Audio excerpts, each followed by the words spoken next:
my gosh. Hey, Crazy Trade Podcast. That's amazing. Welcome to the Crazy Trade Podcast Show, ladies and gentlemen, boys and girls. Welcome back.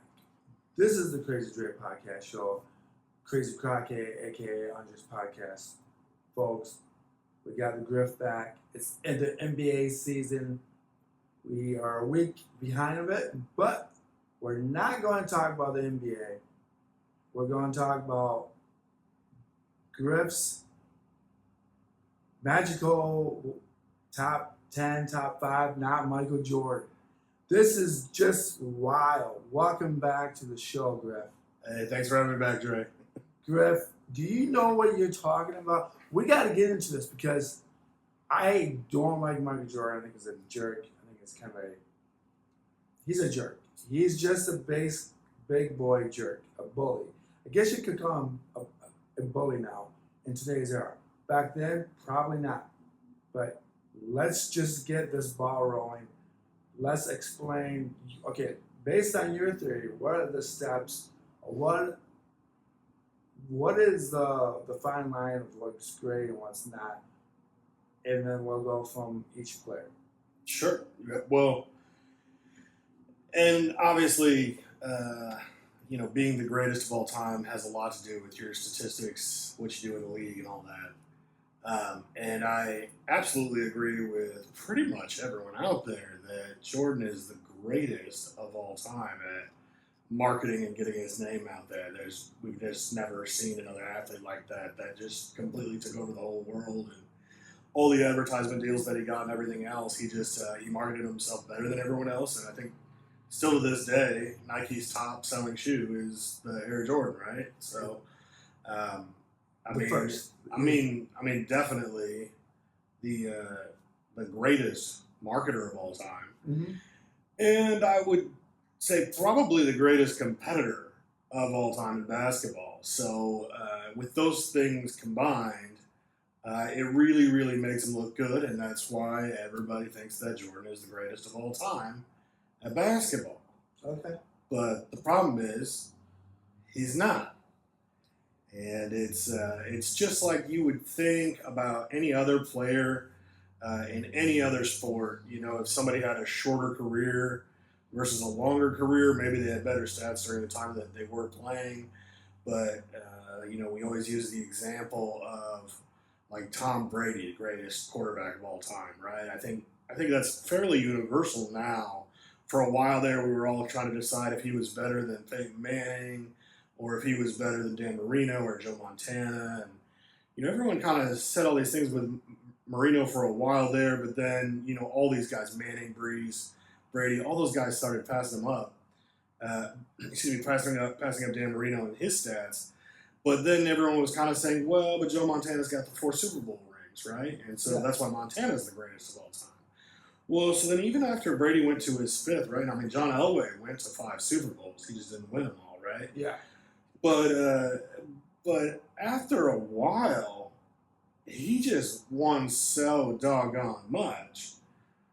We have no choice anymore. We have to say he's the greatest. Yeah. Even though he's not, if you look at a per average standpoint. He never did the things that Peyton Manning did as far as audibles when you're up on the line of scrimmage, like things up there. He didn't have the quickest release, right? Drew Brees had the quickest release.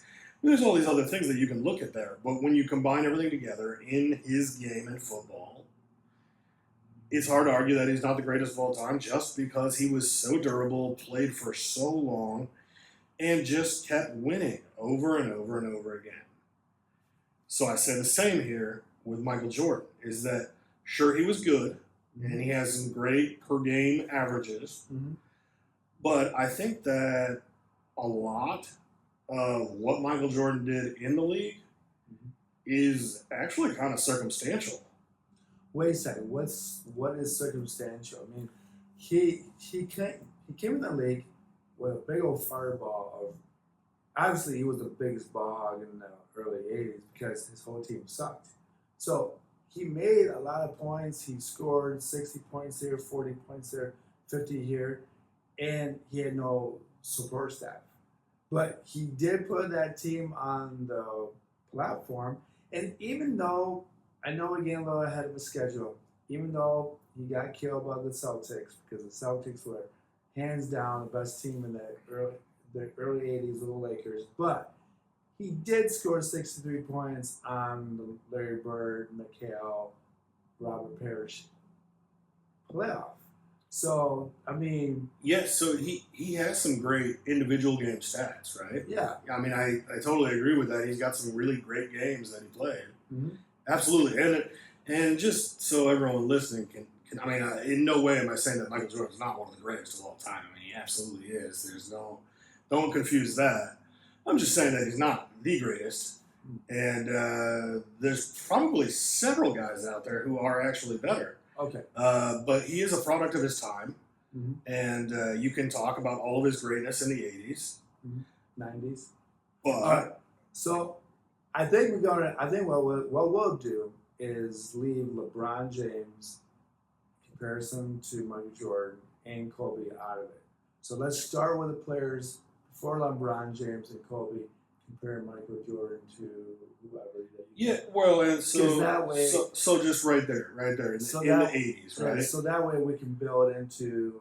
So we watched as Jordan lost over and over and over again in the playoffs all through the 80s, right? Never made it to a finals in the 80s. No, right? First finals is 91. Yeah, so right. So he lost to the Celtics, mm-hmm. and he lost to the Pistons. He lost them to like 3-4 times. I mean, I don't even want to get into how Isaiah Thomas is the better player than Jordan, because we watched that happen. It actually happened. They played against each other. Well, there's actually Thomas is better. Well, there's actually a real stat that I know the way we're going off key right now. That Isaiah Thomas is the only player that played against the prime of Magic, Larry Bird, and Michael Jordan. Yep. He's the only player that beat all three of them in their prime. Yeah. Well, and he was there at the right time, right? Yeah, exactly. However, long story short, we're going to leave with this part, and then we'll go back to my part, to the greatest. Long story short, the only reason why Isaiah Thomas really hates Michael Jordan is because Michael Jordan stole Chicago away from him. Charles Oakley has said it on other podcasts. But going back to Michael, let's start with I'll just put someone like Barnard King, someone that got injured, probably was the first real Michael Jordan of that era, but he had knee problems. He's a good example of someone who's not in the top 50 or not in the top 75, right? But he had those numbers. He just had for a little while, yeah. He was always on the crappy team, and then he got hurt, and then he just waved off. So let's go.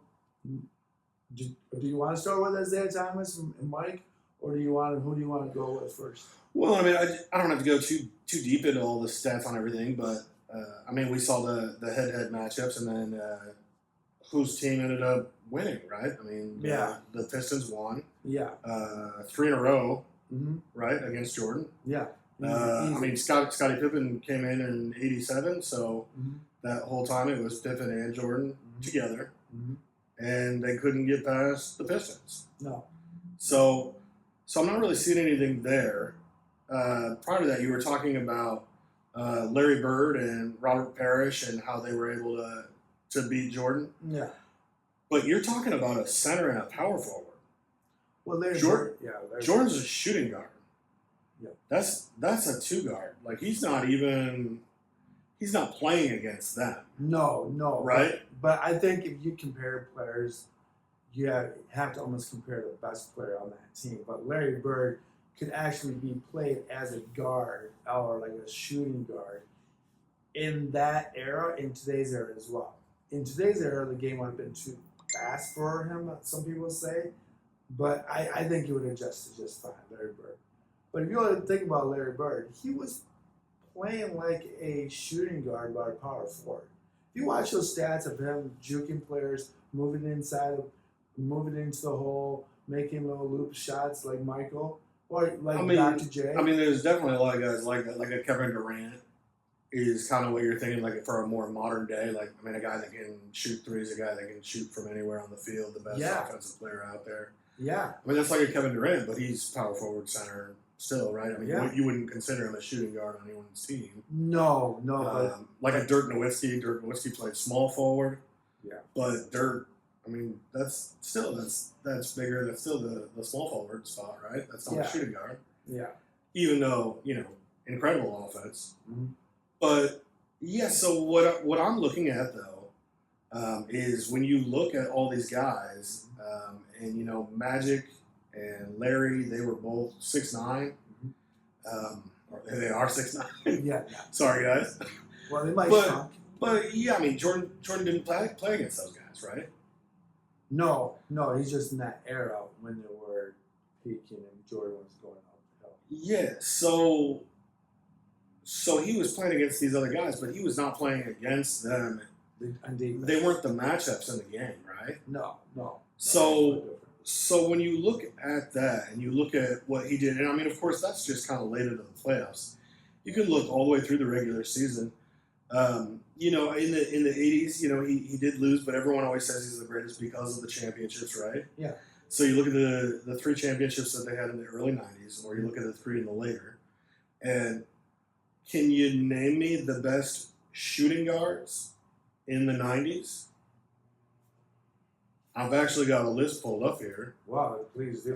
Start going. And this is just like a really, really basic Google search, like without even trying to pull it up, just kind of saying like, who were the best shooting guards in the 90s? Uh-huh. And I mean, you got some really good ones here. You have Reggie Miller. Yeah. And you have Clyde Drexler. Mm-hmm. After that, you have Mitch Richmond, kind of on a different level. Then you go down to like Dan Marley, Allen Houston, Nick Anderson. Some of these other guys that, for those listening, unless you are really an avid basketball fan in the 90s, you probably don't know the names of any of those guys. No. And then you can go even further down, and then you really just run into a whole bunch of names that you just don't know. Yeah. And the thing is that in the Eastern Conference in the 90s, It was tight. Reggie Miller was the only other shooting guard that was just decent. Yeah, I think there was no one else. And then in the Western Conference, that's where you have these other guys like the Mitch Richmond, right? I mean, Richmond played for the Kings, but some of the better shooting guards that were out there were all in the West. They weren't in the East. Jordan never had to play against them. So he's got Reggie, yeah, and he has to get through Reggie, right? Yeah. But I think we saw that he had to get through Reggie in the semifinals, right? Well, I mean, Reggie was right there too because there wasn't anyone else there to compete with him. Right? Well, I think the thing is that I always remember in the NBA, they would never put Reggie on Mike or Mike on Reggie. They would always play the off shooter because of the foul situations. They want to get those guys in foul problems. So they always did put, like, say, even in the early 80s, they always put John Paxson on someone else that Jordan should have covered, but they didn't because they didn't want Jordan to get fouled and then fouling out. Same thing with playing against Reggie. And I don't ever remember Isaiah Thomas playing Michael. It was always George Dumars playing Michael. So that in Dumars a little later, yeah. Yeah, so that in itself is always questionable to actually make that as a point, because even today's NBA, you don't always put your star athletes on each other. I don't think Jason Tatum would be playing against, Jovic from the Lakers. Well, yeah, I mean that's a bigger change up going to a center, but yeah, like somebody else about his size, similar size. Yeah, and I don't remember. Playing a different spot. I remember the NBA. They always put their best defense guy on the best player, not actually the best round but player. Like Reggie playing against Mike, it was either like John Starks on Michael, even though John Starks was Starks was a point guard.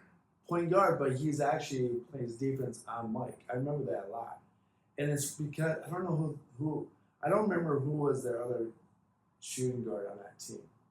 And the Knicks with Patrick Ewing, Charles Oakley. I don't remember. Yeah, you know everyone else though, don't you? Yeah, and I don't remember. And the small forward was Anthony Mason. Yeah, I remember that, but I don't remember the other shooting guard. No, of course you don't. Because there wasn't one, right? Yeah. They had to rotate guys out. They didn't have anyone that was really consistent. Yeah. Even though they won a championship. No, the Knicks never won a championship. Well, right, but they went to the finals and the Bulls didn't. Yeah. Yeah. Right, on the in-between year, yeah, when Houston won. Well, yeah, because Houston won back-to-back. Right. And Kenny Smith, TNT, won 2 in a row, which he even thinks that that team could have been Michael Jordan, 95, 96, but that's another story in itself. Sure, but Jordan wasn't good enough to make it. What? To the finals. To play against those teams in the row. No, that's because he wasn't there because he was playing baseball. Well, he wasn't there for 1 year. Yeah, no, like he wasn't there for a year and a half. And then he sucked. Right, but he was there for the back half. Yeah, well, he was there. So he was there for the finals. Well, he was there for the. He just lost. Well, he lost to the Pacers, and then the Pacers lost to the Knicks. I think that's what happened. The Pacers beat Michael in the playoffs when he came back, and then the Pacers played the Knicks. It was the Magic. Okay, was it Magic? When the Magic win. Oh yeah, you're right. Well, but Anthony and and again, point guard and Penny Hardaway and center. Dude, that was Anthony was just who did Scott Skiles? Was that? Yeah, from Michigan State. Was that the guy? That was the guy with the Sonics. It was. He was a shorter dude. N.B.A. Shrimp was the shooting guard. Yeah, it was he had with the Jazz. It was John Hornacek. Yeah. Is that?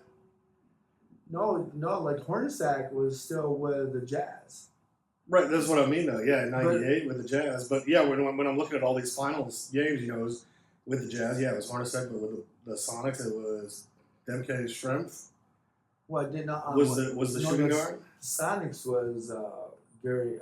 Gary Payton was the point guard. But Gary Payton played defense. Yeah, the glove. Yeah, but he wanted Michael Jordan. And he took care of business. Yeah. Yeah, he took Jordan down. Jordan was not playing very well all the way through that finals. No. I mean, I think one of the things about Mike though that I think everyone forgets, and no one of this generation can remember it. I just remember with the last 2 minutes left in the game, you either knew that Jordan was going to take and make 85% of the shots, and then if it wasn't for Phil Jackson and not Doug Collins, even though Michael Jordan loved Doug Collins could not talk Jordan to passing the ball. So when Phil Jackson and the triangle offense, when they were on timeout a couple times, Phil Jackson said, Paxson is open. You need to throw the ball to Paxson. And he did the same thing with Steve Kerr in the back half of the three-peat to make it 6. That's why Steve Kerr was open. That's why John Paxson was open, because Phil told him, look, you can't shoot over 3 people. So pass the ball to John Paxson and you'll win the game. And it took Jordan forever because his team, and I will say this, Jordan's team, Jordan's shooting guards, and I'm not talking about John Paxson and Steve Kerr, I'm talking about the other guys in the 80s. Those guys were on drugs or whatever reason that they sucked. And that is the reason why Jordan was such a bog. And I really do think that Jordan was so competitive that he didn't trust other people. It wasn't like him going from North Carolina to the Lakers, or the Lakers and Magic was feeling good with Kareem Abdul-Jabbar and I think Brian Scott was there and Cooper was there. And that team was kind of meshed together, and then we're just missing one guy. It was Magic. And with the Celtics, they already had Micheal, they already had Parrish, they already had Dennis Scott. So when Larry Bird came on the show, that team was put together, and Larry Bird and Magic just won right away. With Michael Jordan, he really didn't have anybody. And I think he gets a lot of shit for being a bog.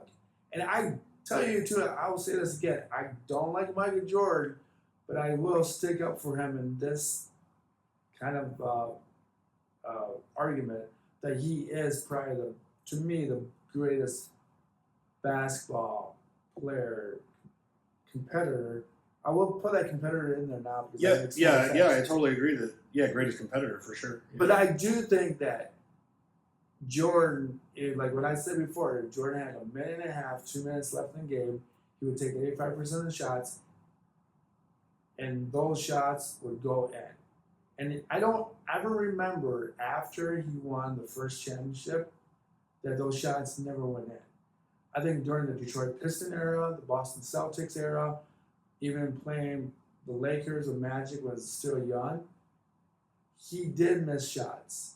But he made a lot of shots during the regular season, and his confidence went up. But I don't remember Jordan missing shots after he won the first championship. Well, and everyone remembers all of the great buzzer beaters that Jordan had in all the finals going all the way through. Yeah, I remember that. Do you know the exact number of buzzer beaters that he had in the finals? Not necessarily the last game, but just in any series of the finals. Do you know what the total number of buzzer beaters that he had was? No. One. One? He had one in game 1 against the Utah Jazz. Okay. That's one And game. that was the only buzzer beater he had in the finals. Okay. Now he had 28 like all throughout, but if you look at just the finals, Yeah. he only had one buzzer beater. Yeah. So he was not that guy. But, right? but wait a And it second. was a guy that you mentioned though, John Paxson, right? He had a buzzer beater. Yeah. Right? And BJ Armstrong, B.J. Armstrong, right? Craig Hodges. And Kerr, like you said. Yeah. And all these other great guys are great. Just like for the Rockets, right? I mean, Robert Horry. Right. Big Shot Bob. He's probably the greatest buzzer beater of all time. I mean, is that? Well, he's probably the greatest finalist of all time. He's won 7 championships. Yeah, huge, right? He's won more than Michael Jordan. Yeah. No one puts that together. Yeah. And it's amazing that, you know what's amazing about Bob or Robert Horry? I like his name, Robert. Robert Horry just goes better. He would just be laid back at the regular season, just pulling his thumbs, looking at the sky. Yeah, more of a mid-level. Yeah, player. I wouldn't even call him mid-level. I think he was a guy that didn't care unless the game was at the very end. He had that type of talent. Like some guys just don't show up. Yeah, I mean, I would say better than 2/3 Yeah. of the guys out there. Yeah, for like sure. I think Steph Curry just practices and practices. That's why he makes a lot of shots. But if I had to pick Steph Curry or Robert Horry in the finals, and if it was game 2 and then we were already down 1 game, I would pick Robert Horry any day of the week to be on my roster and say, hey, you're my guy. Like I'm not playing a lot. I know. Yeah, I'm a huge advocate of Robert Horry. I'm not sure that if I were to take any player of all time, and I was just trying to make one shot, I don't think I'd take anyone over Steph Curry. I think Curry's the guy for that. But Robert Horry, I think I think Robert Horry is. But he right doesn't there. make all the second shots, but he makes a lot of big shots during the finals. Well, but that's what he did, and he did the one with the Lakers, later on in his career. So that was kind of the thing with him was that he was making those buzzer beaters, and particularly just in the fourth quarter in general, playing really well. But, yeah. So let's keep going. I mean. Yeah. So another thing that you mentioned, and I was going to kind of mention this after I started talking about all the players, but again, as part of what I say is circumstantial in so much of Jordan's wins, is what you mentioned there with Phil Jackson. Yeah. Right. I mean, he benefited from having the greatest coach of all time. And, I mean, it's easy to say that he was the greatest coach because he had Michael.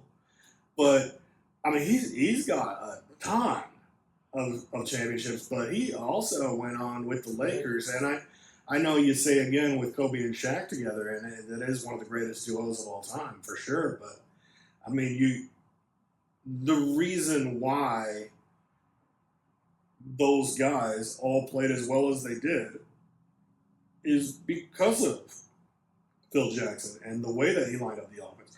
That's the way that the rest of the league took off, right? It's like Tom Landry with a 4-3 defense in the Yeah. NFL. Once he did that, every team in the league went to the 4-3 defense. And then we kind of figured out a way, like with the West Coast offense, that's how Joe Montana won. And then we had to switch it up, and then that's where the Tampa 2 and the Cover 2 defense came back and started doing a little better. Yeah. But, yeah, like the way that Landry revolutionized the game with that 4-3 defense, that's what Phil Jackson did with the triangle offense. Well, I think one of the best things about Phil Jackson was that he knew how to get his best player to shut up and play with the team. Yeah.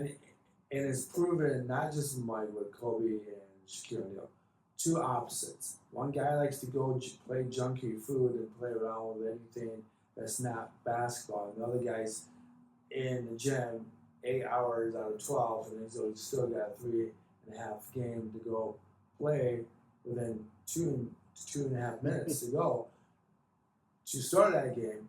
And I think Phil Jackson, he just knew how to tell Jordan to shut up. It's like, look, I'm the coach. I got this offense triangle going to work better for you instead of you running up and down the court, breaking your legs and falling down your face all the time against the Pistons or the Celtics or even Lakers would have done the same thing to him. Even let's say Michael made it to the finals in 88, 89 instead of the Pistons, the Lakers would have still beat him because Jordan would have just gone right to the basket and got bruised up. But without Phil Jackson, I mean, I don't know how you don't consider him the greatest basketball player. Yeah, I mean, Jackson has to be the greatest of all time, right? Was he 11 rings? 11 rings for Jackson? I mean, I would just say Chuck Daly, second, because he was able to tell. Yeah, I think there's a lot of possible options for number 2 though. Right? Yeah, I know, but I'm wearing my different guys. Because I'm wearing my Piston hat, I'm sticking up for Chuck Daly. Absolutely, you got to be a homer, and I mean, Daly is. But Daly knew how. Anyone that doesn't know him, look him up because Daly is absolutely one of the greatest of all time. Daly knew how to tell. Dream team coach. He was. He's the one that made all those egos work together. And he's the one that just said to Michael, "I can't say no to Isaiah Thomas." That is, to me, is wild. That's another conversation that we will not talk tonight. But that is wild. You're the head coach of the Dream Team, and you don't have your number one player that you coach for 11 straight years on that team. Another episode. Let's go back to Mike. All right. Without Phil Jackson, obviously, who else? How many rings does Jordan have without Jackson? Zero. Yeah, exactly. So, definitely fell short. You were talking about all the garbage players in the 80s. I'm not sure that I would call Scottie Pippen garbage or dirt or anything like that. I mean, I think from 87 to 90, Scottie Pippen also did not go to a championship. So no, I think Scotty is. I mean, Jordan just came in 84, right? We were talking Larry and Magic, but those guys came in 80, right? I mean, yeah. Jordan didn't even come in until 84, so I mean, it's a little bit later for that. Yeah, I mean, it's just so, but I feel like when I argue about the greatest, and I think we're going to have to talk about LeBron now, is that I think the difference between Michael and LeBron to a lot of older people is that Michael would finish games with the team that Phil Jackson put together, regardless of Paxson shot it or whoever. But you knew that even if Jordan didn't take the last second shot, he would control the game from 2 minutes in, and that's why the Bulls would win. With LeBron, even though LeBron has better stats, more points, I think he's got more assists. He's got. It's not even close. Yeah, I mean, he's just got better. LeBron's stats. fourth all time in this. Yeah, and he's got better. I mean, he's got more rebounds. He's got more assists. Overall play. Steal. Overall play is better. Michael Jordan's got 2.3 steals per game. LeBron has got 1.5. Jordan has 0.8 blocks, 0.7 for LeBron. And LeBron's got more turnovers per possession.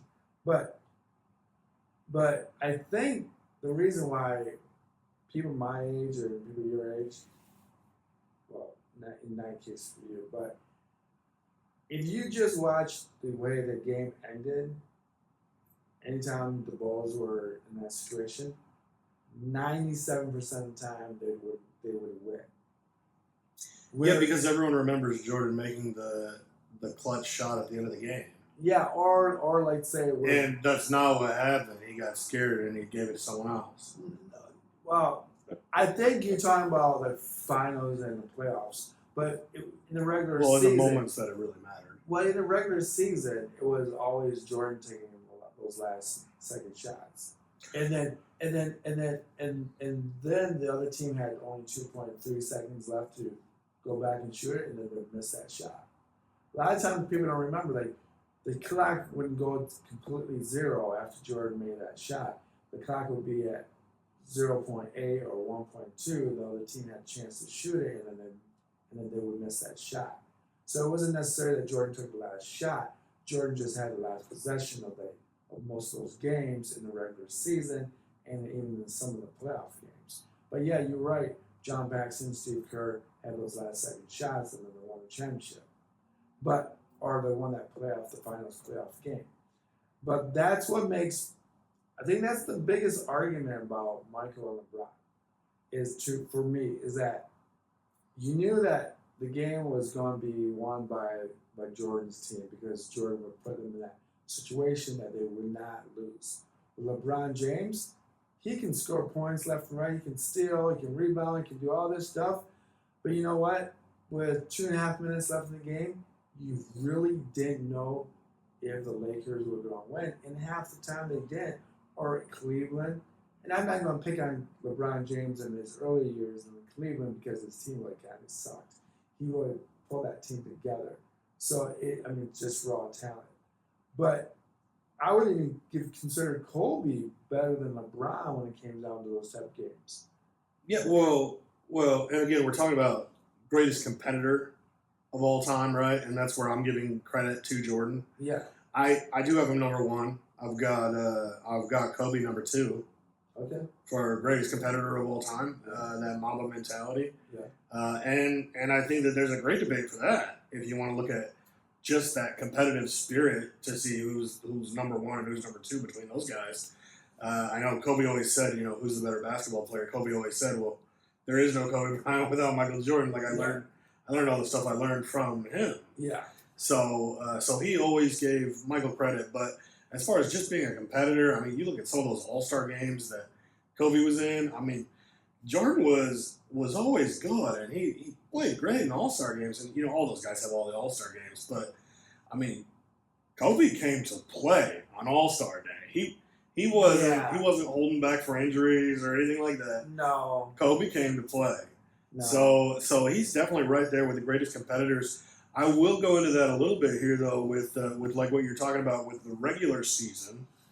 And so if we talk about Jordan and winning 3 rings, right, in the 90s there, whenever he had enough talent around him. 91, 92, 93, I guess. and then 94, 95, he was a gambling hoo-ha. So, yes, so if we look at that, in 92, 93, they beat the Suns, right? Charles Barkley, Kevin Johnson, all those guys that play other positions other than what Jordan plays.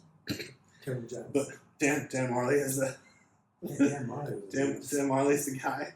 Western University. Danny Ainge.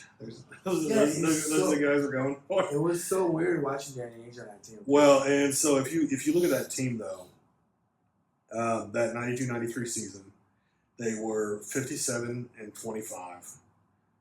Great record, first in the division, second in the conference, and then they ended up going all the way down and they beat the Suns 4-2. Yeah, I was never afraid. I'll be honest with you. After I saw them beat the Lakers and I saw them play against the Suns, I really didn't think that the Suns were going to beat them. I say this because that no one could match Michael in that guard position. And I really think that Charles Barkley was just to be honest with you, I thought he was always out of shape, and to keep up with Scottie Pippen, if people remember Scottie Pippen, he had probably a zero point 0.0 or 0.3 of fat. I mean, that guy was just nothing but tone and muscle. And even though Scottie was not a great shooter, he developed a weird 3-point shot. But I mean, Steve Kerr, B.J. Armstrong. I mean, I thought that Kevin Johnson would have a better series in that era, but he really kind of choked.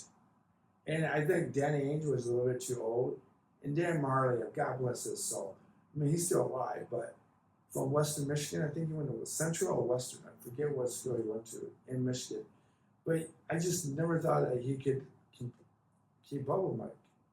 And I think that team was, I don't know. I just thought like there's no way that the Suns were going to beat them. And I do wish that we saw Houston versus the Bulls. That probably would have been Michael Jordan's only true competitor because Olajuwon was so much better than Will Purdue. No. Yeah, Will Purdue and Luke Longley from the second half. The new center, Yeah, but I think that team, and I think Kenny Smith had a nice shooting string, and they had Robert Ory in that era. Mm-hmm. So I think that's the only. I think personally that probably would have been the only time that Mike Jordan would have lost. Yeah, well, and I would even argue that without Jordan, that team still would have won the last three. No. So I think I'm gonna say no, and I'm gonna let you make the argument. This is why. I think because Scottie Pippen is not a clutch player. He's a great player. Tony Kukoc stepped in there at the beginning of the second half of the championship, the last dance of the three. But I think Kukoc was just a little bit too slow.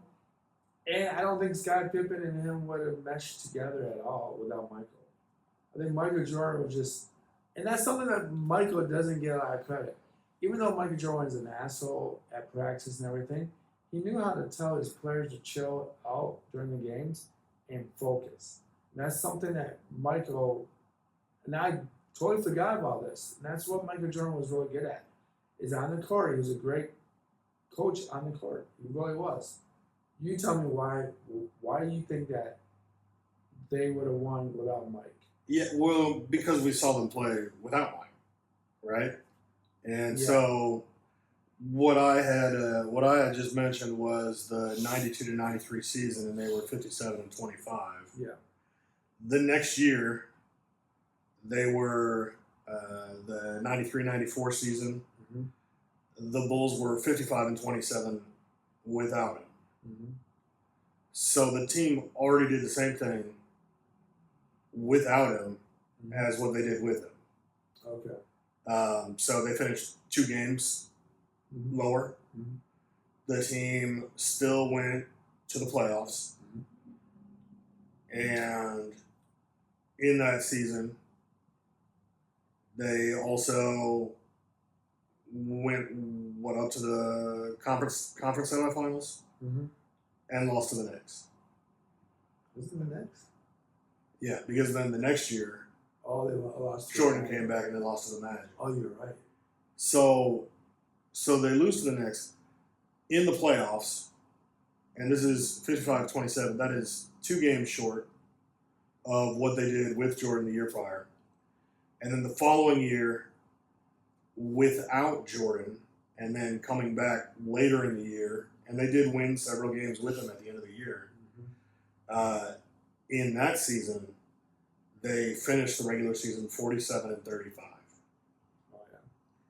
So 3rd in the division, 5th overall in the conference, 5th seed going into the playoffs, and that's when they lost to the Magic there, 4-2.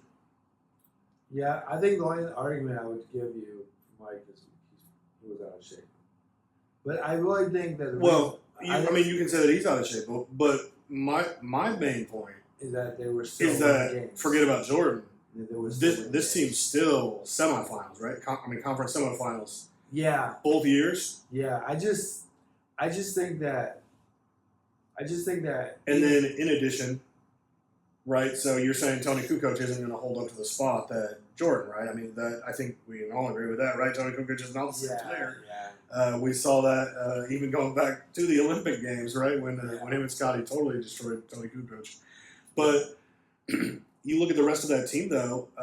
They send Horace Grant down to the Magic, right? And Grant goes and wins, or goes to the championship against Houston with the Magic. Yeah. But then in his place, they get Dennis Rodman. Oh yeah. So the team improves and gets even better there. Many rebounds. And then for those second three, instead of B.J. Armstrong at the point, they have Ron Harper.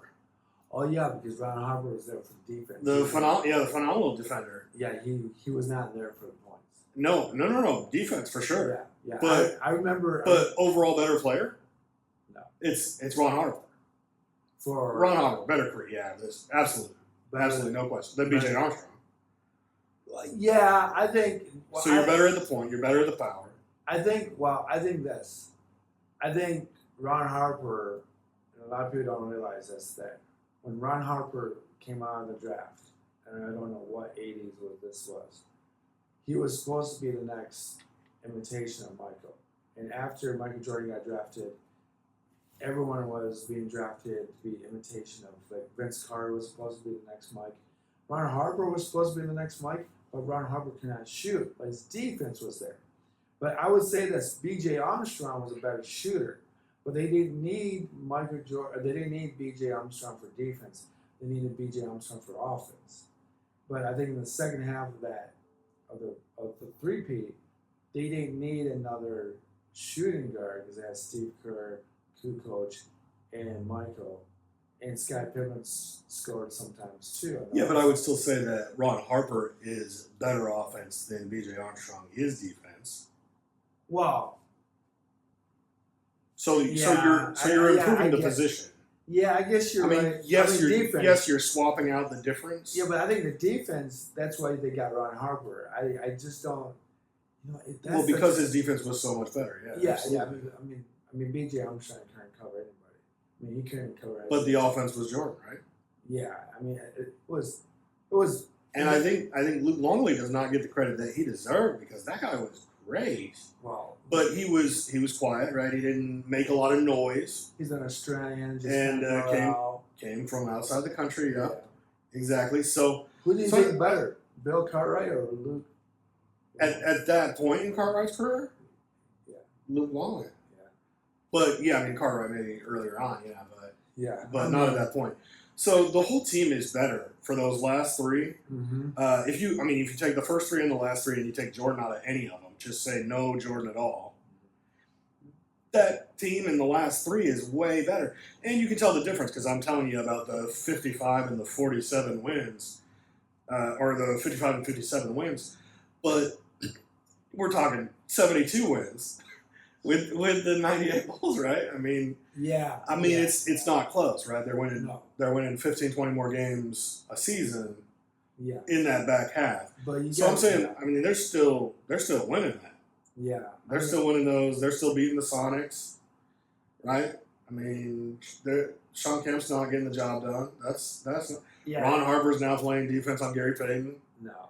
Right? No. So, yeah, I mean, you're still winning that one. The one that they might not get is against the Utah Jazz. I think Stockton and Malone get a ring there. Yeah, I think that's the difference maker. I think Jordan makes the difference in that one. I think I think the thing that killed the Jazz is that they only really had a 1-2 punch. And I know that Hornacek is on the left field shooting 3-pointers, but I remember in the finals, Hornacek missed a lot of shots during that series, both of those series. He was just but the mailman was the offense for that team. Oh yeah, but I think if Hornacek didn't miss so many shots, I think they would have won one. But John John Stockton and Malone with the 1-2 punch, and Malone was just pick and roll, dunk, pick and roll, dunk. And during the regular season, during those 2 years that Jazz went to the finals, Hornacek be open by himself, and he hit a lot of 3-pointers. He reminded me a lot of John Paxson and Steve Kerr for the Jazz, or he might be maybe a little bit more like Bill Laimbeer. Not going mobile, not physical like Bill, but you get him on his spot, you can shoot a 3-pointer every time. But that I think you might have a good point with that 1-2 punch of Malone and Stockton. And I just think that Hornacek made more 3-pointers or made more 2-pointers, that probably would have got him over the hump. Well, and I think that's just the difference too without Jordan, right? I mean, clutch defender, right? And everything else too, right? Without Jordan, you got Kerr out there. Yeah, great shooter, but yeah, didn't have the defense the same way. Yeah, it's just difficult to like be like. Yeah, well, and all of that, of course, is hypothetical, right? Everything's hypothetical. And I'm still saying, the first 3, that's Jordan. I'm just saying that the last 3, I think they still could win all 3 of those without Jordan. I don't see. I just think that if you watch, because we saw without Jordan, yeah, even for 2 years there in between, that they were still playoff teams. But I think the one thing that you're still not including is what I've said in the past, or just on the show, is that Michael knew how to get all the garbage out between the players picking each other, and he could settle things down during practice, and he knew exactly what to do during the games, and knew how to tell the players to shut up, and this is what we're going to do. I think without Jordan, even though they had a good record. Funny, with those 2 years without Jordan, they didn't have any issues with anyone in the locker room. No, but Jordan was the biggest problem in the locker room. But during the game, I'm talking about the game itself. So during the games, remember, Phil Jackson went to Kukoc instead of Scottie Pippen. Scottie Pippen had a whole effing hissy fit, like a little kid who you take a candy bar out of his hand because he didn't pay for it, and he sat at the bench. And if Jordan was on that team, even if Jordan didn't take that last shot, it was Kukoc. Jordan told Scottie, "Get your ass out here. We're going to run this play. And if it doesn't go to me, it's not going to you. It's going to go to Kukoc." And that's why I think that team would have not won. That's simple. You don't think that Coach Jackson had to do that to Pippen? No, Scottie. For Pippen to really get it. No, Scottie wanted to take that last shot. Scottie did not get the options to shoot that last shot. Phil gave that shot to Kukoc because they ran the play just for Kukoc. Yeah. If Phil was actually the true leader of that team, he would have told Scottie, "Get your ass out there, or I'm going to trade you next year," or said something crazy. But because he didn't have Jordan to tell Scottie that, Scottie sat at that bench. So that is why I don't think the Bulls would have won. And it had nothing to do with the record, and it had nothing to do with the talent and the skill. That team probably was better without Michael at a certain time because Michael wasn't always fist punching Steve Kerr in the face or yelling the guys in the problem in the locker room. Yeah, the problem in the locker room. But Jordan knew before Rodman got there, and then that really made Jordan just look very normal. Well, yeah, I mean, it's just like I think that, yeah, I think in that time and era, even watching The Last Dance and watching that repeat of that era with Kukoc taking the last shot and Scottie sitting on the bench is the reason why they would have never won any championship. Well, and that was a huge moment for sure. Oh yeah, I just think particularly for Scottie. But you don't think that would have been a growing moment for Scottie too? Scottie. After that, if Jordan had never come back, you don't think that? No, I think Scottie is a guy that if Michael Jordan said sorry to him today about not including him in Last Dance and all that, I think Scottie will still have this kind of like resentful attitude towards Jordan because I Jordan. think they do. What's that? Yeah. I think they definitely do. Yeah. So even Jordan doesn't like. I feel like Jordan will never say sorry to Scotty, and Scotty will never go to Jordan and say what's going on, man. We gotta dish this out. Even I'm a Piston fan, and I think that Bill Laimbeer and Isaiah Thomas could resolve things from the time when they lost to the Bulls and punching each other in the face the following year during practice a bunch. Most people don't realize that Bill Laimbeer and Isaiah did go at each other along with Rick Mahorn and Isaiah. I mean, long story short, that's probably one of the reasons why Isaiah was not on the Dream Team because Isaiah just. Yeah, but what you're talking about though is you're talking about Jordan not talking to these guys years later, but they won the rings. Yeah, they won the rings with Jordan. So that's what I'm saying though is that without Jordan, I mean Scotty still could have resented him. He might not have talked to Coach outside of the game, but you don't think that they would have found a way to win? Because I think that Coach Jackson would have found a way to win with those guys continuing on with that team. And of course, I think knowing that Jordan wasn't going to come back, I think they also upgrade that position too, right? Yeah. I mean, they kind of said, we'll work with this here, but we're going to improve everything else, right? Yeah. So they got Ron Harper, they got the Dennis Rodman, they got Luke Longley, yeah. but they would have also improved there too, right? Well, they would have. Well, they would have had it too. They would have gone out and found a way to get Grant Hill or whatever. I mean, yeah, whatever the situation would have been. Yeah. To tell you the truth, if you really think about that team, I don't know any player in that era that would fit in that position because Jason Kidd was in that era. He was not a great shooter. I mean, Kidd a little John point guard though. Sean Payne was not shooting, he was a passer. I mean, I'm just trying to think. Well, he was power forward anyway. Yeah. Well, or a small forward, excuse me. Sean Sean Kemp is what I was saying. Okay, Who did you say? Sean Payne, the football coach? Gary Payne. I'm getting all these names mixed up. The point guard. Gary, and he would not be a shooter. But I don't remember. I think Gary was a good shooter. Was he? For sure, he was a good shooter. Yeah. So maybe it would be Gary that would go to the Bulls. Yeah, but he would play point, so he'd be in the same spot as Ron.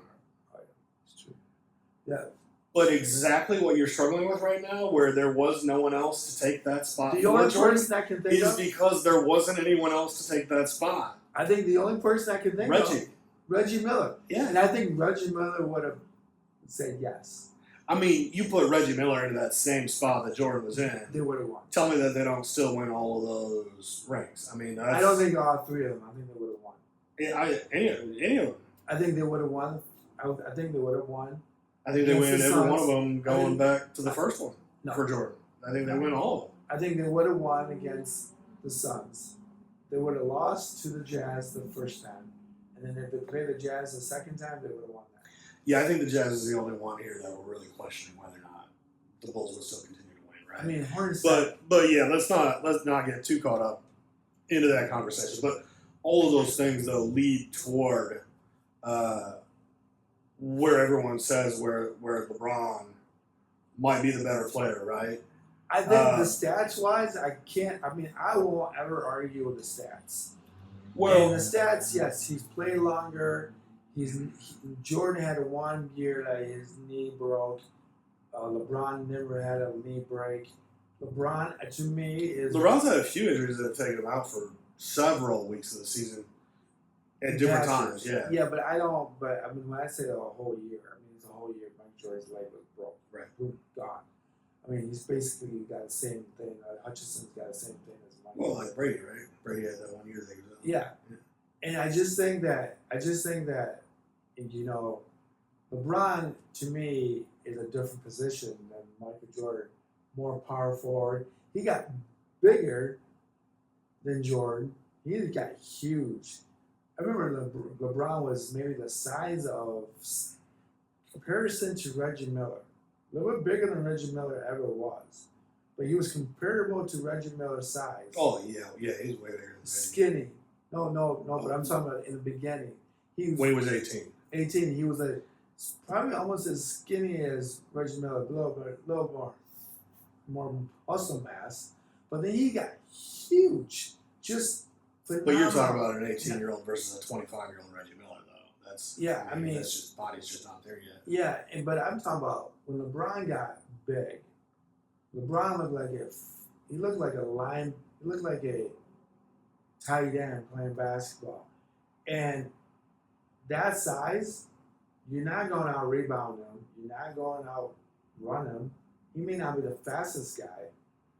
Yeah, I mean, he had speed too when he was younger. Oh, yeah. 18, slow 19, dog 20, now. 22, 24. Yeah, bigger, stronger, faster than Jordan. Yeah, but he was just, I think his body mass, and I tell people this all the time, and I don't know why I get this from. I think I watched enough film on Dr. J. But he reminds me a lot more of Dr. J, even though Dr. J doesn't have quite those stats, because he had Dawkins and other guys. He had Marcus Cheeks. Can't believe I remember that guy's name, Marcus Cheeks. You know, it's out there that's listening to this who's 35 and younger is going to who know Marcus Cheeks is. But I remember Dr. J just being that bigger, stronger, power forward, small forward that is exactly what LeBron is today. But LeBron is just better at using his body without getting hurt. Yeah, I mean, just gives it talent. But also, I mean, he gets made fun of for all the different things that he does to keep his body healthy. Well, he just because he spends huge amounts of money. Well, yeah, he's on the keeping his body straight. Yeah, he's not your typical 38-year-old when he's like, oh, I'm done. I might go retire tomorrow. Yeah. I mean, to be 39 still out there. That's the oldest star in the league. I would compare this. If Larry Bird didn't get hurt at his mom's house doing yard work, and that's really what happened. He was pulling something stupid at his mom's house with his bare hands. Larry Bird would have still not been like LeBron James, because the way that LeBron James takes care of his body and the way that Larry Bird and Magic, and Larry Bird, I don't think he was, I think he was he did drink beer, but he was not unloaded Mickey Mantle drinking down that every day. But that's Larry. That's another. I mean, that's Mickey Mantle. We can talk about baseball for whatever reason some time later. But I will say this: LeBron James does know that he needs to put his mouth where it is at. But I would give LeBron credit for not being the asshole that Michael Jordan was, or the asshole that Isaiah Thomas was, or Larry Bird, all that trash talk. That's one thing I can say about LeBron. Yeah, better human, yeah. He's better human. And I think that's the only reason, that's why LeBron doesn't have 8 championships, or 6, or 7, and that's why he only has 4. Even though he was at more N.B.A. finals than Michael Jordan, or Isaiah Thomas, maybe Magic and Larry. I don't know.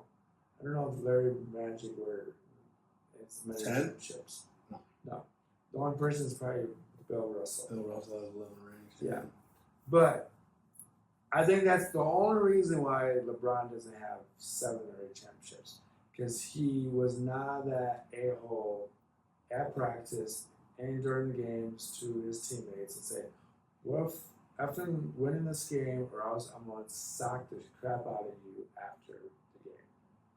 I mean, that's the only reason why I think he doesn't have a championship, those many championships. Well, and then I would go back to coaching again. He didn't have Phil Jackson. Yeah. Like Jordan and Kobe both had. Yeah, I don't. Right? Yeah, I don't really understand why the Lakers. I mean, who. Or the Cavs. Do you remember any of the coaches? He went to 10, right? He went to 10. Yeah. Do you remember the coaches for LeBron's teams? I think the first guy was like Holmes, big black guy. Mike Brown. Yeah, that's the guy. I always call him Holmes. I mean, a lot of people remember Eric Spoelstra because Spoelstra's still out there, right? But it's not Spoelstra's team, though, right? It's Pat Riley's team. Yeah. Who is one of the great coaches of all time, like we were talking about with the Lakers, and then with the Knicks there for the mid-'90s one. But and Miami. Oh, you were talking about Knicks. But that's the thing, that it is not the head coach for Miami. He was the GM for Miami, and he was the one who constructed the team. that put together LeBron and Dwayne and Chris Bosh. Yeah, I think. And everyone said no, Jordan's better because LeBron's not winning these championships. Whereas I said, but Jordan didn't even make it to the championship in all those years, right? I mean, Jordan has 6 rings, but he only went to 6. He didn't go to 10 because he lost to other people before that. Yeah. And I say that LeBron has a ridiculously better story, or I don't know what you say, just a better title for being the GOAT, because he really played with nobody. Yeah. I mean, they tried all kinds of things. They tried with Kyrie, and Kyrie was constantly hurt, right? Wow. But I mean, they did different things. And we were just talking about the Bulls with and without Jordan, and they went from 57 wins to 55 wins.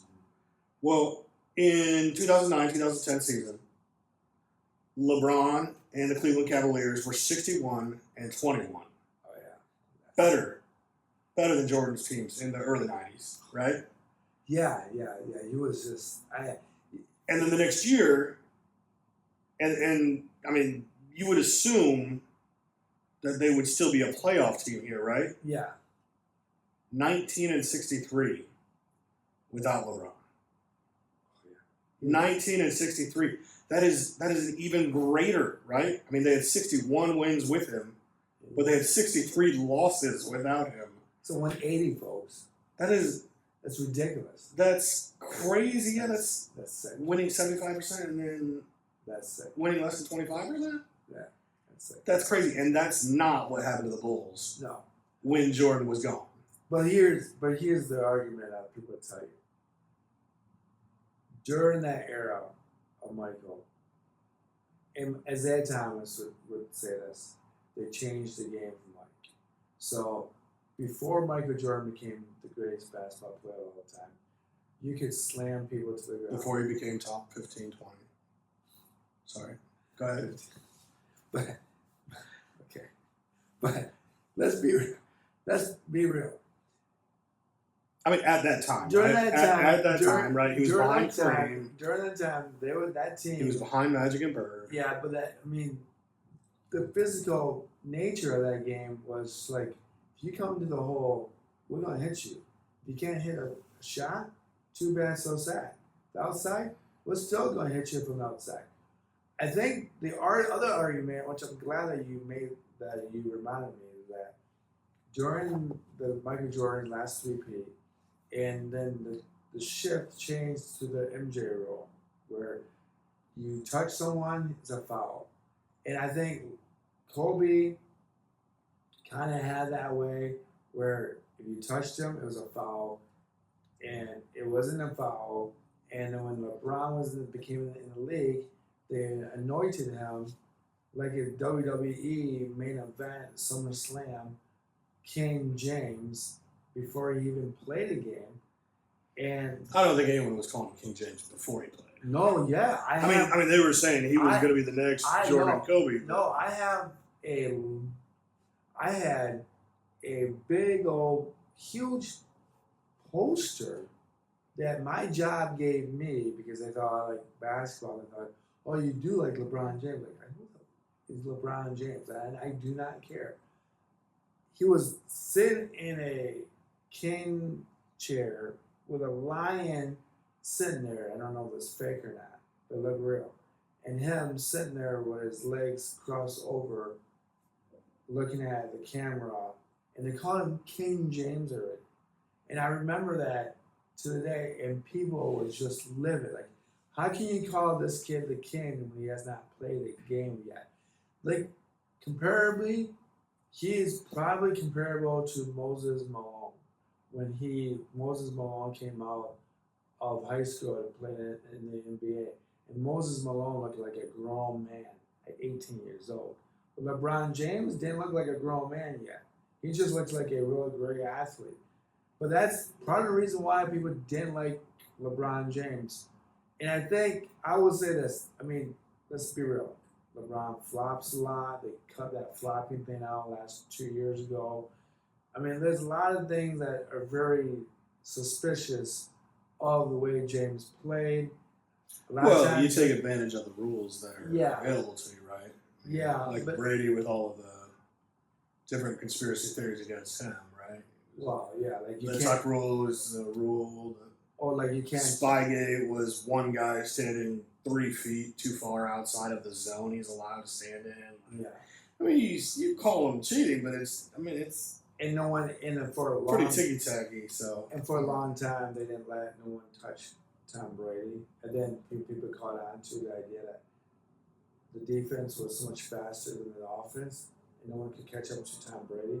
And like, I'm a Michigan fan, and I do like Tom Brady, but I would not consider him the greatest quarterback of all time, simply because I think the NFL, a lot like LeBron James, protected their golden cow. That to me is my little theory.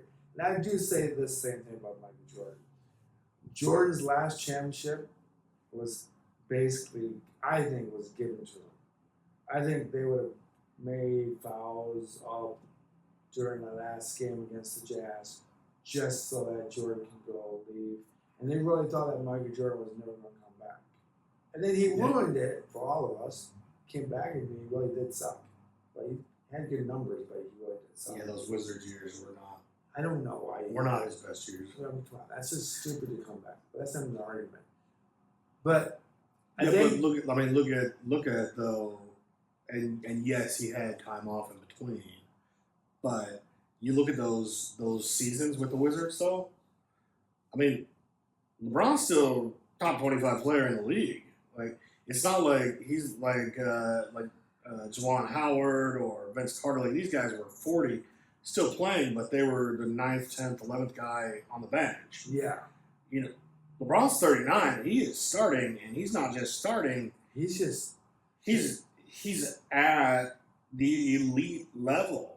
I don't. You know what's amazing about him? I would love to look at his diet, and I bet you $100 he doesn't drink a lick of alcohol. I bet he. I bet He drinks wine all the time.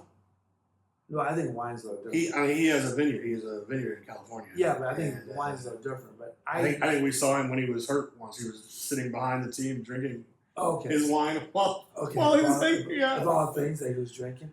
But I don't think that was confirmed, but I think we all thought it was the wine. But that's crazy. Could you imagine drinking wine in the game? Can I get some cheese and crackers? I mean, but think about this. I mean, we're just about an hour. I mean, I don't know how much more we could actually talk about other players. yeah, I mean, Jordan's got a gold medal from the Olympics. LeBron's got 3. I mean, the stats just. I mean, there's just not really an argument for Jordan anymore. No, if you look at statistically, yeah, who the better guy is. I mean, it's just not there anymore for Jordan. No, I think I think you make a good point. But yeah, I mean, without the coach, right? Phil Jackson's the greatest coach of all time. Came up with the offense that all the rest of the N.B.A. started playing in the 2000s. Coaches have never succeeded at any point without him, except for Spoelstra, who has made the playoffs a few times. I still say, again, Pat Riley controls that team, but... Well, you know how Spoelstra got that job. He was the guy that did a lot of film study and was really good at film study. Yeah. And he got that job. Yeah. And Pat Riley loved it. So he picked him up.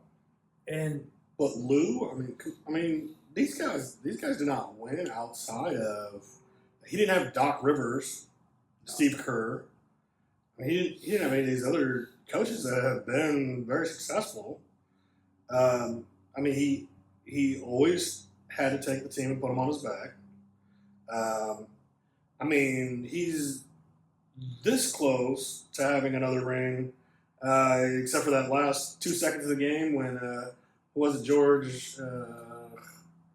Wasn't that? I'm already losing his name now. We're running late here, but he went and he rebounded the ball with like 2 seconds left. He was right below the basket, and he threw it back out to behind the three-point line. JP. What's his name? What's his name? Yeah. God, what's his name? Crawford, JP Crawford. No. It's what they. Yeah, but anyway, I know everyone else is going to be laughing at me for this one, but yeah. But yeah, with 2 seconds left and they were down a point, thought that it was tied, and then pulled it back, but then it was tied. It was like. But all you have to do is just tap it back up. Yeah. And then LeBron has one more ring. And I mean, you can't put that on LeBron, right? No. Just like you can't put B.J. Armstrong and John Paxson on Jordan, right? But anyway, there's definitely a few moments there where it was very, very close, and 10 championships is still way more than what Jordan had. Okay, you got to pull it there. I'm trying to look for. Are you still looking? But yeah, I would say yeah. I mean, looking at the evidence of everything else that's out there, J.R. Smith. J.R. Smith, yeah, that's what it was. I remember watching that. I know. Well, it's such a memorable play. I can't believe that I lost the name there. That was intense. I've never seen a player more. Oh yeah, I mean, and LeBron lost it on him too, right? I mean that was it. Right? And I don't have that one pulled back up, but we can look at that again for Cleveland too, right? When he went to Miami, Cleveland only had the 19 wins, but then that team still was garbage. And then LeBron came back, and immediately the first year back, they go right back to the championship. Well, they had Kyrie though, and they were right. And Kyrie was, but that team hurt, was right? kind of.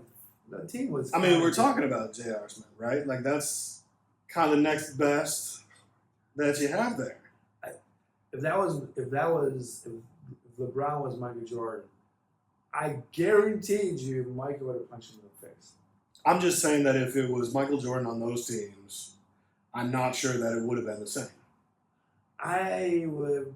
Whereas if LeBron James, now of course he would have been 3 years old, but if we all get rid of the age gap here, if LeBron James was on the Bulls all through the 90s there, they still win those 6 rings. If LeBron James, no, you know why? The game would I don't know. To be honest with you, I don't know. Without, I mean, the game's played different, but then he would have also played different. But I think the thing is even Kobe said this, and you said this in the earlier part of the show. Without Michael Jordan, there would be no Kobe.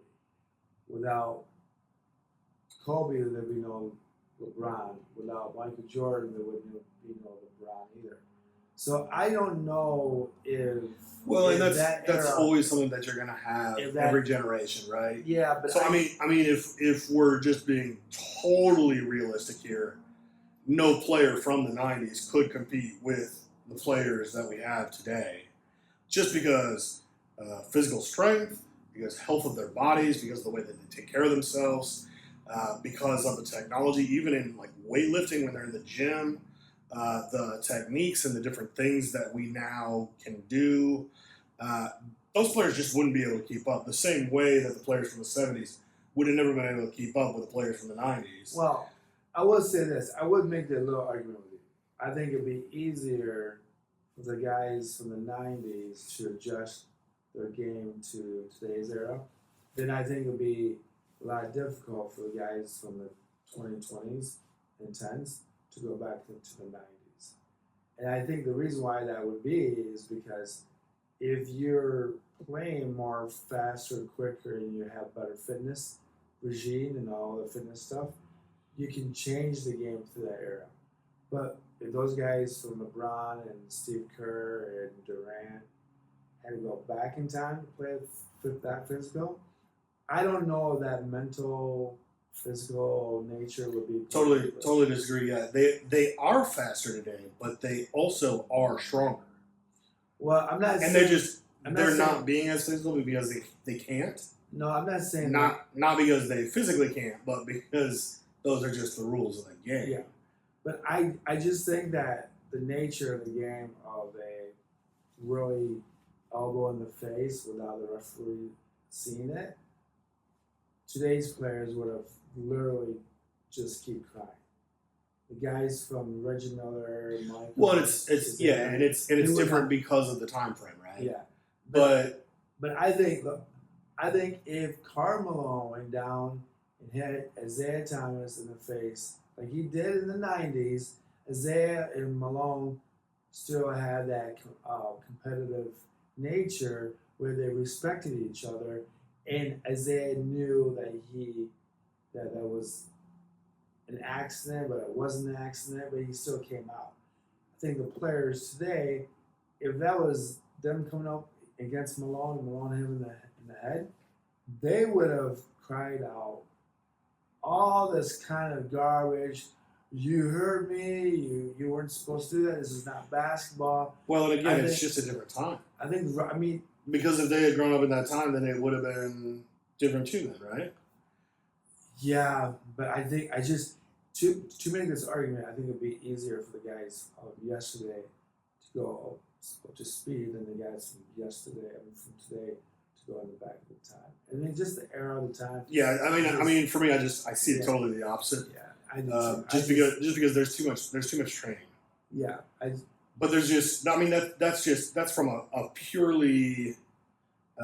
not just basketball. Yeah. I mean, well, it's just, yeah. I mean, it's not that I'm saying that they're better than the other guys because you're not able to see the same things because of some of the toughness and things like that. Just the way that society in general is. There's seeing a lot of things with instant replay and all that.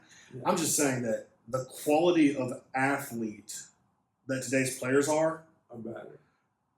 That just wasn't available in the 90s. Just like in the 90s, that wasn't available in the 70s. There's just, you can't compare that, right? So that's all I'm saying about that. But so technically, Bill Walsh's not the greatest basketball player of all time. Yeah, Bill's not the greatest of all time, right? But he's very good.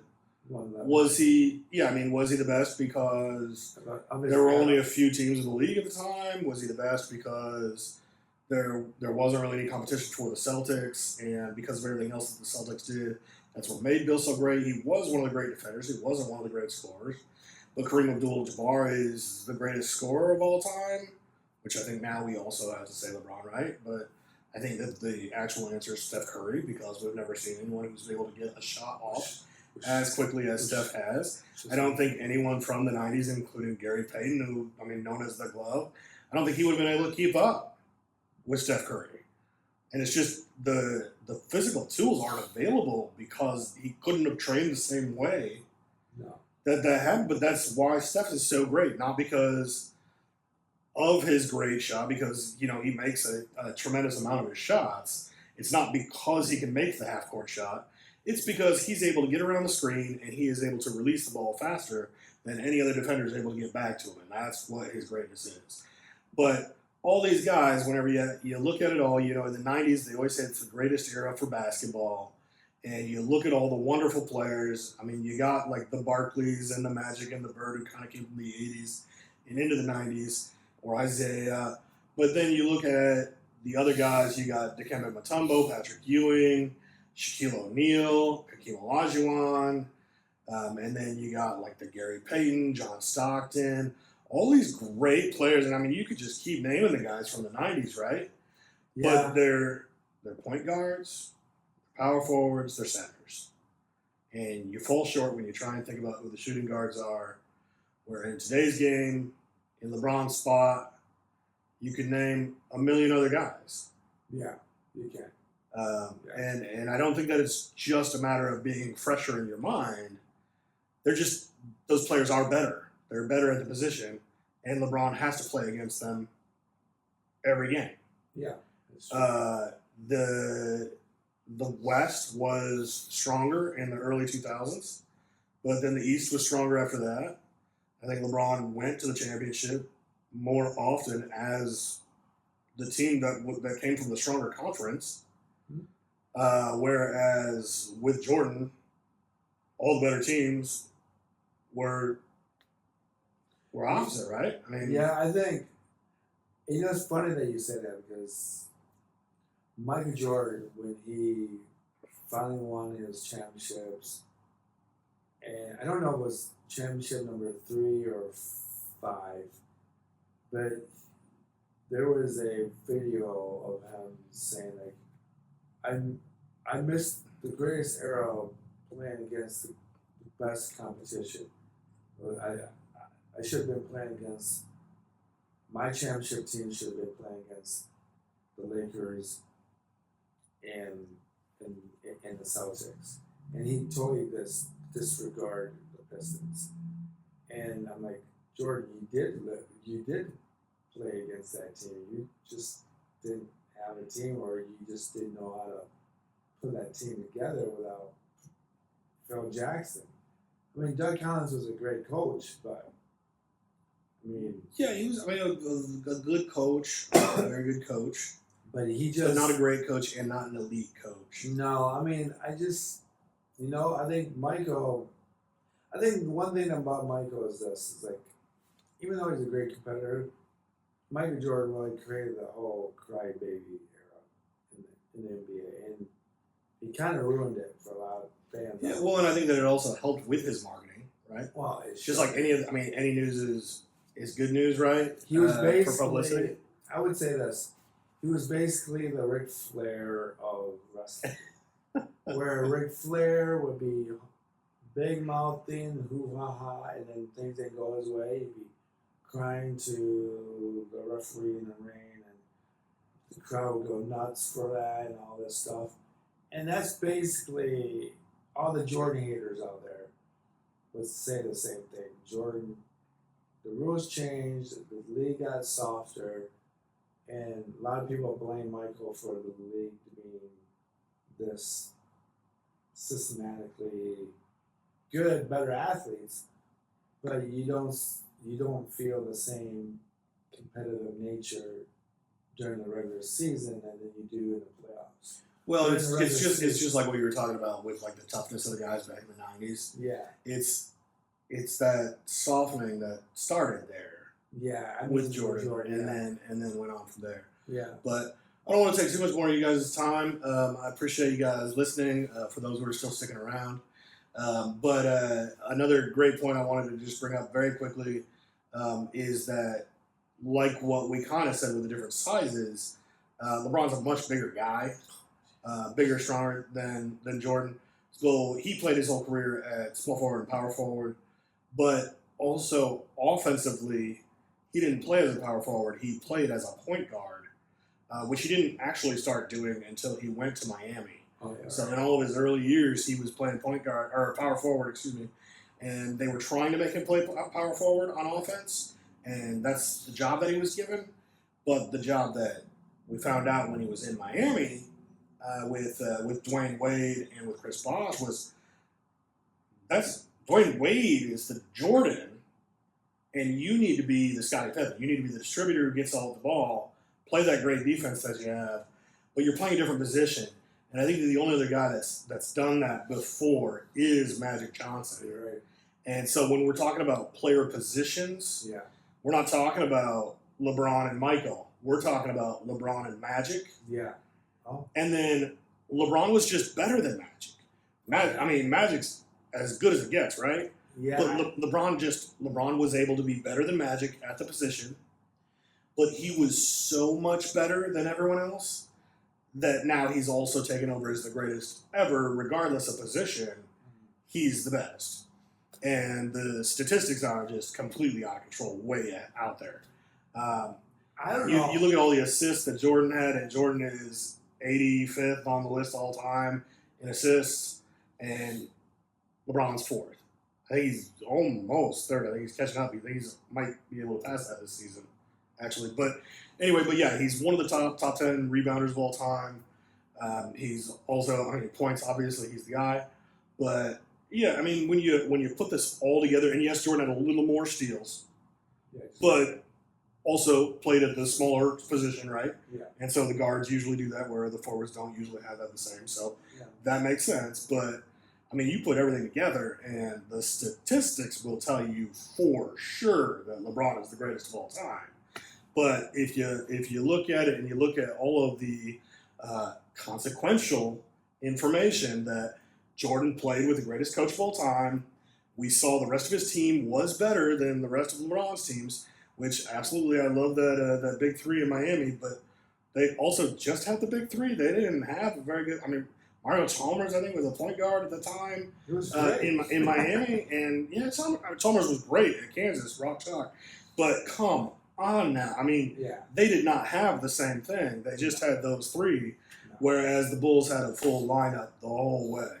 Yeah. And so you look at the teams, you look at those records, as I mentioned, the 57 to 55 wins versus the 61 wins to 63 losses. I mean, that you can't say that the impact of the one player could have made that kind of difference. You couldn't say for changing coaches that it made that kind of difference. To just take one guy away to make that big of a change, there's just not another player that's been able to do that. And the difference with Jordan is that his team was still just about as good, about the same. And so I love Jordan. I think he is one of the greatest of all time. But there are other people out there who are better than Michael Jordan. He really survived well in a great era in the 90s when there weren't a lot of good shooting guards, and the good shooting guards were all playing in the Western Conference. Well, there were a lot of good teams back then. There's a lot of good teams now. Well, you get all the great individual players. But I mean, that's kind of the big three. I mean, that's what Jordan had, right? I mean, he stacked it up with Rodman, right? I mean, those with Pippen, and then to have the big three there. I mean, that's the big three. And some people think that. But Ron Harper and Luke Longley are better than Mario Chalmers and who else was the big man? I mean, but anyway. But they also said if the Bulls didn't get Rodman, they think that the Bulls would have not won the championship. They needed that rebound. Well, I mean, he's the difference maker from 55 wins to 72 wins. I mean, for sure. I mean, you're talking about one of the greatest teams of all time in the 98 season. But yeah, Jordan, very, very good. Best marketer of all time in sports, period, regardless of sport. Best marketing himself, absolutely. Number one competitor in sports all time. Probably number one. I think I have Kobe right there, but I think there's a few other guys that are close in other sports. For those, yes, absolutely, Jordan's number one. As far as the best basketball player, he might be just outside the top 5. There you go. Earlier this month, he said he was not in the top 50. He went all the way to 50. That was down by the 5. That is amazing. I don't think there was ever a question to do that. Yeah. Ladies and gentlemen, boys and girls, this is a really fun episode. This is a lot of fun. Maybe we should just do this more often. But we are over. I'd like to thank Griff for coming back on the show. Thanks for having me, Dre. Thanks, everyone. Appreciate you listening. Griff made great points. I think all you Jordan lovers out there should be listening to this because now you guys have to be converted into LeBron James's holiness. You know? I mean, what else are you going to say? You better get yourself a poster of LeBron James now, folks, because greatest of all time. Because I don't know what else. I mean, he almost made me change my mind, but I can't because I'm a '90s guy. I'm a '90s kid. Shaq, Hakeem, Tim Duncan. Oh yeah, that's another guy. So many guys out there. Overall better. Yeah. Yeah. Look, folks, thank you. You find me on Apple, find me on Spotify, find me on rss.com, find me on YouTube, find me anywhere you download your podcast. Peace, love. Much love, everyone. Be good. Be good. Next week. That's pretty good. Oh yeah, I don't unplug this shit anymore. No, you have no idea. Well, do we need to stop the recording? Or is that? Yeah, I need to stop that. But we can cut this portion of it out. Yeah, I know that. Alonzo Mourning, Larry Johnson, all these other guys I forgot to mention.